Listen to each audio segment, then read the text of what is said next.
ən çox qorxduğum mövzulardan biri saç tökülməsidir. Məsələn, saçlarını yuyurlar və sonradan daraqda, yəni həmişəkindən daha artıq saç görəndə panikaya düşürlər. Elə buna görə də sizdən soruşmaq istərdim ki, saç tökülməsi nə vaxt normaldır, Nə zaman panikaya düşsünlər? panikaya düşməyə və qorxmaq lazımdır. Məncə heç bir zaman qorxmasınlar. Yəni ki, panikaya düşmək o da stressdir. Panikaya düşməsinlər və mən bunu pasientlərə necə başa salıram ki, saçlar da canlı olduğuna görə onların bir anadan gəlmə dövrü var, yaşam dövrü var və ölüm dövrü var.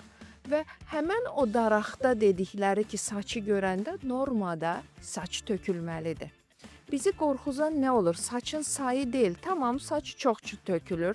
Araşdırırıq. Bizə əsas lazımdır ki, tökülən saçın folikulu məhv olmasın və onun yerinə yeni saç çıxsın. Ola bilsin ki, həmən pasientimiz uzun müddət bu məsələn hansısa bir ölkədən o biri ölkəyə uçuş eləyib, uzun müddət uçaqda olub, samolyotda olubdu.